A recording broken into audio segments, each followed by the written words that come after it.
بسم اللہ الرحمن الرحیم، السلام علیکم ورحمۃ اللہ وبرکاتہ۔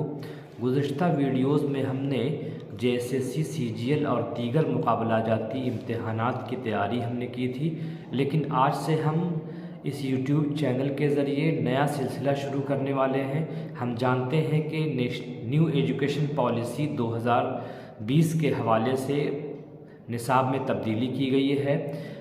BA کے جو طلبہ ہیں انہیں کافی دشواری ہوتی ہے، خاص طور سے رانچی یونیورسٹی کے طلبہ بہت پریشان ہوتے ہیں، انہیں مواد نہیں ملتا ہے۔ تو آج سے ہم لوگوں نے نیا سلسلہ شروع کیا ہے۔ BA سیمسٹر 1 اور سیمسٹر 2 فی الحال ہم لوگ اس پر فوکس کریں گے، اور جتنے معروضی سوالات ہیں، موضوعی سوالات ہیں، سب کے حوالے سے ویڈیوز بنائیں گے۔ اس کے بعد ہم لوگ دیکھتے ہیں دوسری یونیورسٹیز کے لیے بھی انشاءاللہ کوشش کریں گے، اور ان کا سلیبس مل گیا تو ضرور آج ہم سیمسٹر 2 کی ویڈیو بنائیں گے انشاءاللہ، اور جیسا رسپانس ہوگا بتائیے گا، آپ کی رائے کا شدت سے انتظار رہے گا۔ سیمسٹر 2 کا میجر پیپر اردو مختصر افسانے کا مطالعہ کے متعلق ہے۔ اس میں 4 ابواب ہیں۔ یونٹ 1 میں افسانے کا فن ہے، اردو میں افسانے کی روایت ہے۔ یونٹ 2 میں افسانے کے مختلف رجحانات، رومانوی افسانہ۔ یونٹ 3 میں ترقی پسند افسانہ، تجریدی افسانہ، آزادی کے بعد اردو افسانہ۔ اور یونٹ 4 میں 8 افسانہ نگار ہیں، اور 8 افسانہ نگار کا ایک افسانہ شامل ہے: منٹو کا ٹوپریک سنگھ، بیدی کا لاجونتی، عصمت چغتائی کا چوتھی کا جوڑا، کرشن چندر کا مہالکشمی کا پل، غیاث احمد گدی کا دیمک، سہیل عظیم آبادی کا الاؤ، الیاس احمد گدی کا آخری حربہ، اختر اورینوی کا جونیئر۔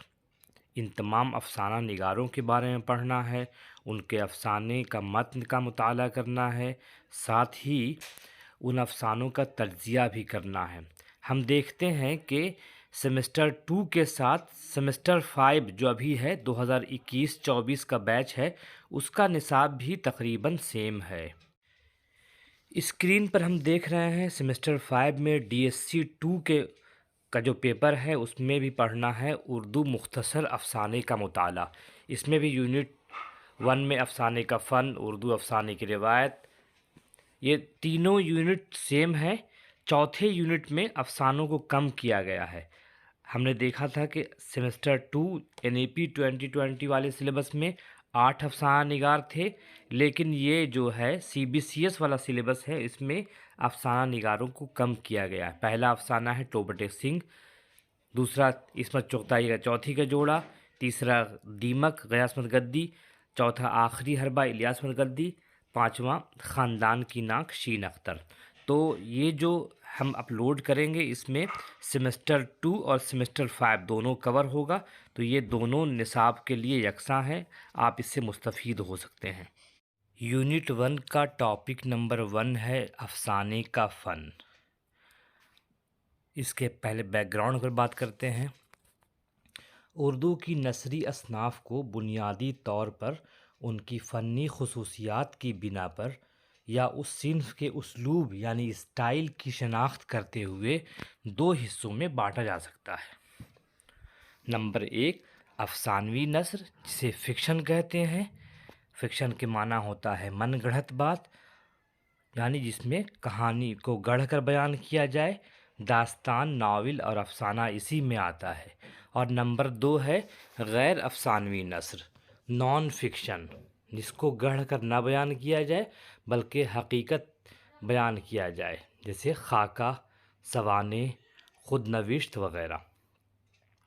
افسانوی نثر میں داستان، ناول اور افسانے کو شامل کیا جاتا ہے، اور غیر افسانوی نثر میں خاکہ، سوانح، خود نوشت، انشائیہ وغیرہ کو شمار کیا جاتا ہے۔ افسانوی نثر کے حصے میں کہانی کے عنصر یا جوہر، جسے ہم عام لفظوں میں کہہ سکتے ہیں کہانی پن، کو خاص اہمیت حاصل ہے۔ ان اصناف میں من گڑھت بات کو خوش اسلوبی کے ساتھ بیان کیا جاتا ہے کہ وہ سچ دکھائی دے۔ فکشن کا مطلب ہی ہوتا ہے من گڑھت بات، یعنی وہ واقعات جنہیں اپنے ذہن سے گڑھ کر کسی کو سنائے جائیں۔ یوں بھی